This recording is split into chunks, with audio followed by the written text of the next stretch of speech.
Et en 2021, il y avait 1228 inscrits, il y en a 851 qui se rendent aux écrits, il y a 184 admissibles, et ensuite on a 83 admis, donc au final on a 6,4% d'admission sur les 1228 inscrits au départ, donc c'est assez costaud quoi. C'est par l'épreuve de synthèse, donc en 2022 c'était sur les roches sédimentaires, témoins géologiques, témoins du passé géologique et climatique de la Terre.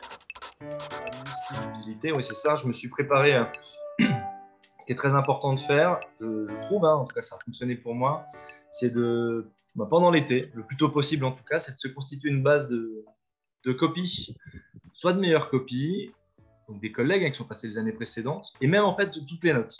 Donc, comment on peut trouver ça? Il y a des groupes Facebook qui existent, des groupes sur d'autres réseaux sociaux, donc des collègues qui veulent bien sympathiquement transmettre leur copie. Il n'y a que la note, il n'y a pas d'annotation, etc. Mais c'est déjà une information importante. Ou alors, si on a des collègues qui sont capables de nous donner leur note. Parce que quand on passe la grègue, on peut faire une demande par mail pour avoir sa copie notée, pour avoir récupéré sa copie.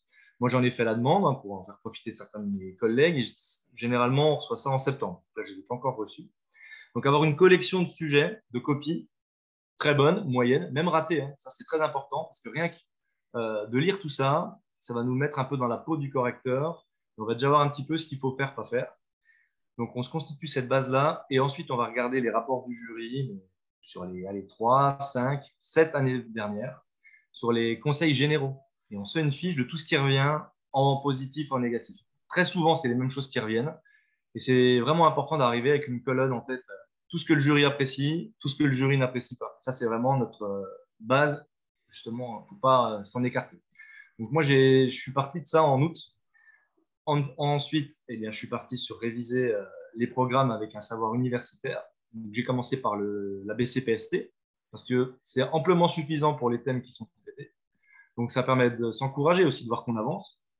Et ensuite, les thèmes dont on parlait tout à l'heure qui n'ont pas été traités au niveau BCPST, la digestion, certaines parties de sciences de la Terre, c'est là où je suis allé dans les livres pour pousser un petit peu au niveau universitaire. Moi, je conseillerais de ne pas se perdre. Je pense que les fiches, et alors il y a plein de bouquins, maxi-fiches, etc., c'est largement suffisant. Il ne faut pas se perdre. Le janvier, ça arrive très vite. Donc, c'est comme ça que je me suis préparé pour cette épreuve.